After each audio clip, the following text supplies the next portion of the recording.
Great Britain looks like a nation where life is functioning normally.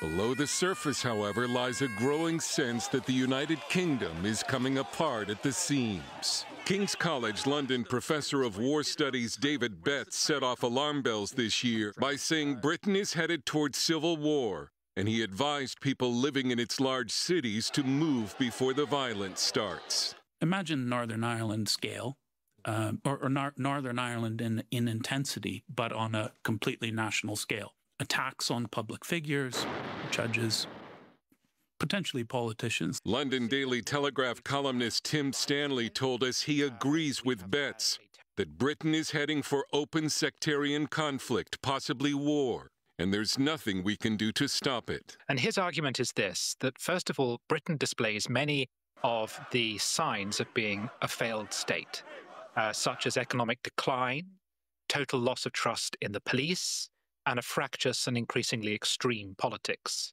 At the center of this unrest is a government multicultural experiment that has brought in large numbers of Muslims without requiring them to integrate. More continue to arrive daily. This is Britain's southern border, the English Channel, across from the coast of France.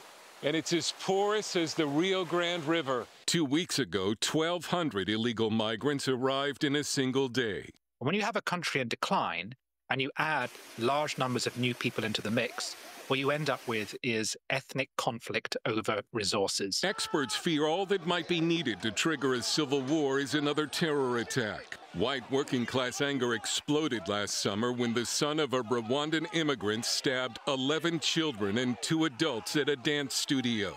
3 girls died. Social media posts initially misidentified the killer as an illegal migrant, sparking the worst riots in 10 years. Only much later did police reveal the killer possessed an Al-Qaeda training manual.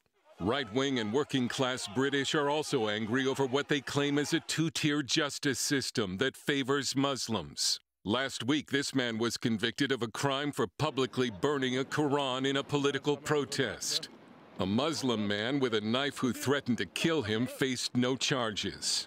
Lucy Connolly, a 41-year-old mother, is serving 31 months in prison for a tweet appearing to encourage violence against illegal migrants after the murders of those 3 girls in Southport. She got more jail time than some of the members of this Pakistani sex grooming gang, convicted for child prostitution and having sex with a minor. Add to this rising crime, Orwellian state censorship, and economic decline in many areas. Academic and news commentator Matt Goodwin. I think there is a widespread consensus in the country that Britain is a nation in decline, economically, demographically, and culturally. There are areas that are just as poor as Eastern Europe, as parts of the developing world, in Northern England, in some of our coastal towns. The perception is, among the white working class, that the state actively prefers ethnic minorities and is funneling resources their way. Some white working class people, they're saying, why is it they get hotel rooms? Why is it they get welfare